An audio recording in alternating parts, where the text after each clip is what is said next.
stop everything you're doing for a second and answer honestly. When was the last time you felt truly seen? Not approved, not tolerated, seen.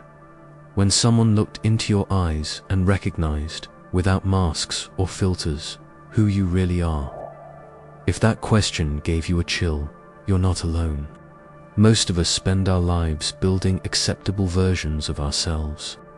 Versions our parents wouldn't criticize, our partners wouldn't leave, society wouldn't reject. But Carl Jung warns, every time you bury an authentic part of yourself to be loved, you're not gaining affection, you're losing yourself. In this video, you'll discover why that emptiness that persists even when you're loved never goes away. How the masks you believe protect you are slowly killing you. And the most frightening, yet liberating, step Jung says is the only real way out. This is about the concrete pain of looking in the mirror and not recognizing the face that should be yours. If you've ever faked a smile, swallowed an opinion, or dimmed your light to fit in somewhere, this video is a sign to stop, because the price of love should never be your soul. Some people live for years without realizing they're fighting against themselves. The body present, but the soul disconnected. And it all started the moment they understood that to be accepted, they'd have to hide parts of themselves. Carl Jung called this the shadow.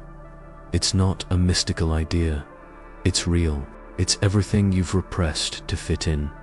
Your impulses, your fears, your anger, your vulnerabilities. The shadow is born when you realize there's a price to be loved, and that price is leaving parts of yourself in the dark.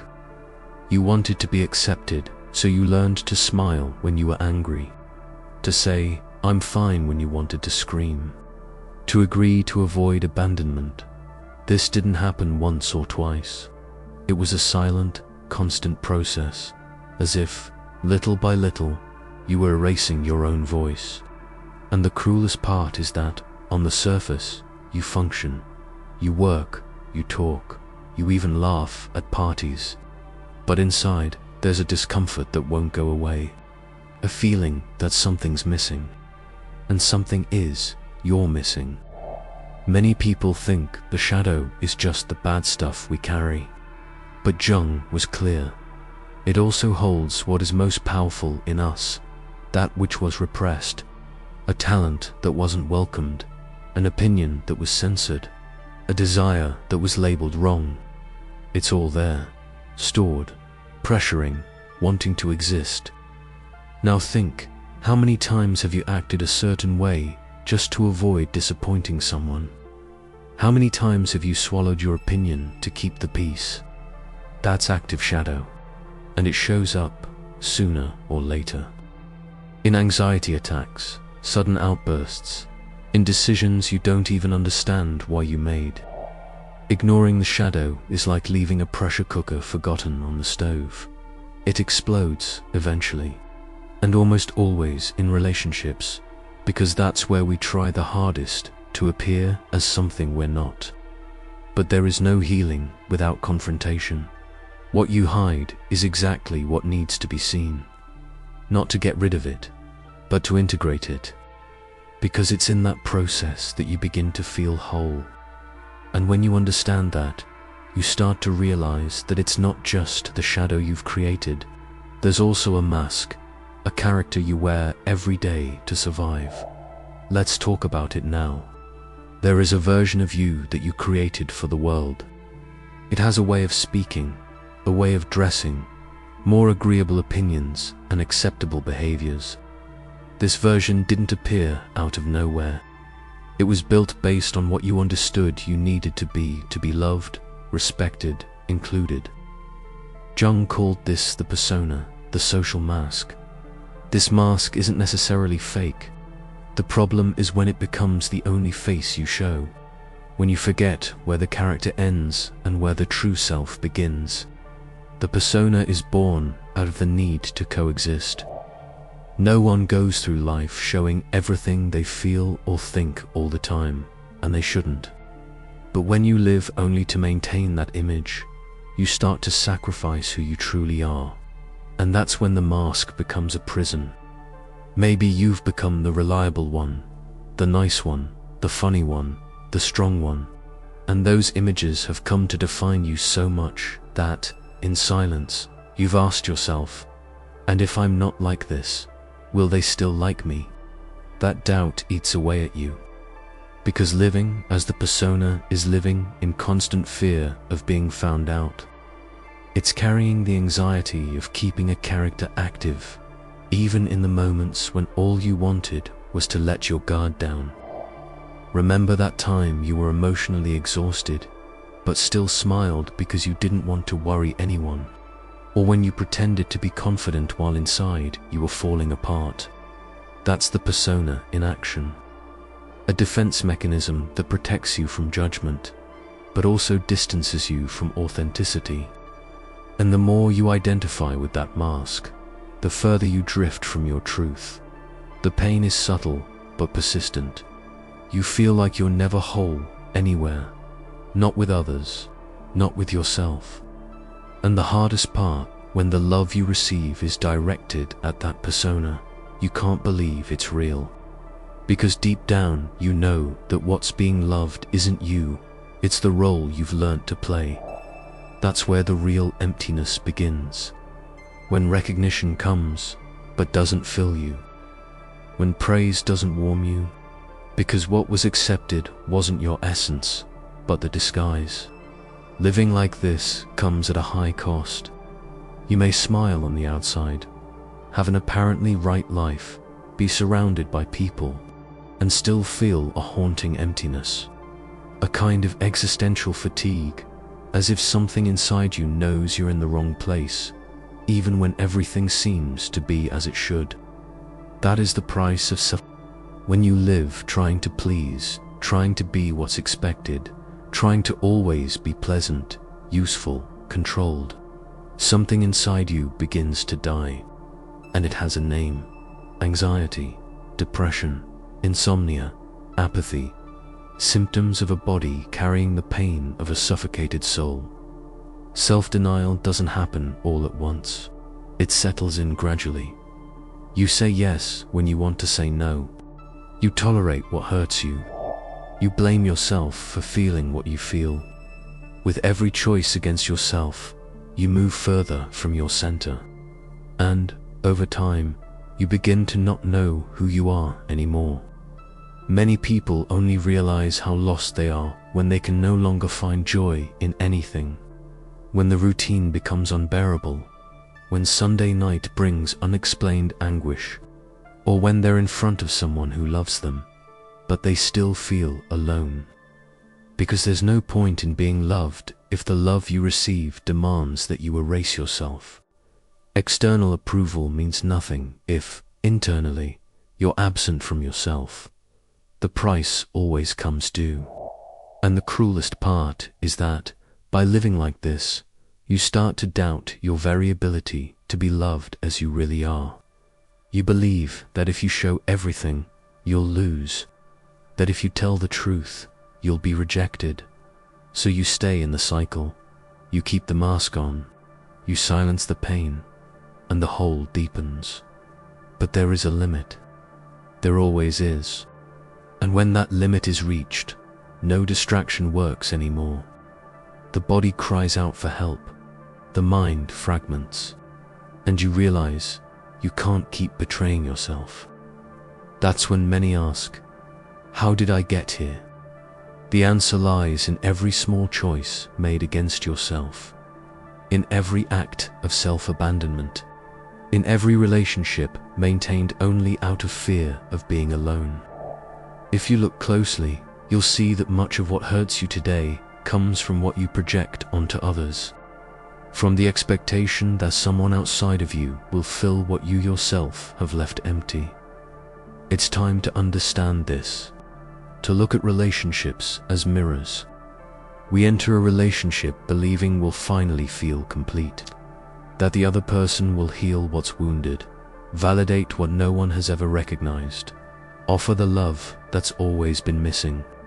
But that rarely happens, And when it seems to, frustration, wear and tear, and suffering soon follow. Carl Jung explained this clearly. We project what you don't acknowledge in yourself. You project onto the other. Your needs, your fears, your deepest desires. Everything that isn't conscious ends up being transferred to the person closest to you. And what does that mean? That you might think you're in love, when in reality, you're just attached to the image you created of that person. You may swear you're suffering for love, but deep down, you're suffering from the hope that someone will do what you haven't done for yourself, accept you, value you, protect you. That's how toxic relationships are born, not out of malice, but out of incongruence. Two people trying to extract mutual healing that, in truth, must start from within. And how is that sustained? Through emotional dependency, manipulation, emotional blackmail, or, sometimes, heavy silences and total disconnection. You start to demand from the other what you hide from yourself. You ask for attention, but don't pay attention to your own feelings. You demand respect, but constantly cross your own boundaries. You crave presence, but run from your own emptiness. And then everything turns into conflict, because no one can carry someone else's projection for long. The weight is too much. How many relationships have you kept past the limit, believing that, with a little more effort, things would finally work out?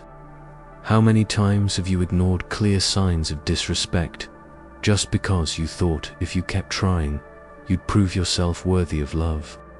That's not love. It's a cycle of repetition, fed by a pain that was born long before the other person arrived. The truth is simple and harsh. As long as you don't see yourself clearly, you'll see others through distortion. As long as you don't accept yourself, you'll seek in others the confirmation of a worth you haven't yet recognized. But there is a way out, and it begins when you decide to stop running from yourself. When you understand that no one is going to fill the hole created by your self-denial. Only you can do that. If you identify with all of this, subscribe to the channel for more content like this. There comes a point in life when you can no longer keep being who you became just to be accepted. The emptiness speaks louder, the masks get heavier, and the soul starts calling you back. That's when the true inner work begins. We're not talking about becoming some kind of different person, but becoming who you already are but haven't fully lived as yet. It's about integrating the shadow, recognizing the persona, no longer being just what the world shaped you to be. This path is anything but comfortable. It demands that you observe yourself with radical honesty, that you face your patterns, notice the repetitions, feel the emotions you've been avoiding for years. It's like going down into the basement of your psyche, turning on the light and saying, I see all of this, and I won't deny it anymore. It starts with small practices. In the journal where you write what you truly feel, in the questions you once avoided but now face. What do I need to forgive in myself? Why am I holding on to something that's destroying me? You begin to notice the internal traps, the moment you're about to give in to please, the moment you want to explode, but breathe and choose to respond with awareness. It's in these daily gestures that you begin to reconnect with your true self, that you become someone who doesn't live for external validation, but in alignment with your own truth. This process also transforms relationships, because once you get to know yourself, you begin to see others without illusions. You stop expecting someone else to save you, and start choosing relationships that respect who you truly are. More whole exchanges, more real connections. There's a big difference between loving and erasing yourself, between caring and forgetting yourself, between being together and ceasing to exist. When you begin to reconnect with yourself, You realize you no longer need to please in order to be accepted, that you don't have to say yes to everything just to keep someone, that your worth doesn't depend on someone else's approval. That changes everything. You stop seeking relationships where you have to be useful to be loved. You stop insisting on dynamics where your pain is invisible. And you start choosing people with whom you can be whole, with both light and shadow, strength and vulnerability. Loving without erasing yourself means setting boundaries without guilt. It means saying how you feel without fear of loss. It means having the courage to be yourself, even if that displeases someone. Because the worst kind of loneliness isn't being alone. It's being accompanied and still feeling invisible. And yes, love also involves compromise. But it's a conscious choice, not an obligation. People who truly love themselves don't look to others for salvation. They see each other, respect each other, and walk side by side. You no longer have to accept emotional crumbs. You no longer need to settle for relationships where you have to hide. There is a healthier way to relate, and it starts when you choose yourself. When you understand that you're not here to meet expectations, that you weren't born to be perfect, but to be whole. And that wholeness is scary at first, because it requires letting go of pleasing everyone. But in return, it offers something no external approval can give: peace. And when you have peace within, everything changes. You attract what resonates with your truth, and naturally distance yourself from what no longer aligns with who you're becoming. That's when love stops being a prison and becomes freedom. The world taught you that to be loved, you had to fit in, be good, be attractive, be what's expected. But the truth is, the more you try to mold yourself to be accepted, the further you drift from real love, the kind that starts within. Carl Jung said, "Who looks outside dreams, who looks inside awakens." And maybe that's what you've been missing, awakening. Not to a new character, but to who you already are. Looking within isn't easy. It will hurt. It will be uncomfortable. It will make you rethink choices, reevaluate people, let go of roles you've played for years. But it's the only way back, because no one will give you the love you keep denying yourself. If you enjoyed this content and want to understand more about life's questions, subscribe to the channel and share this video with others who are also among the awakened.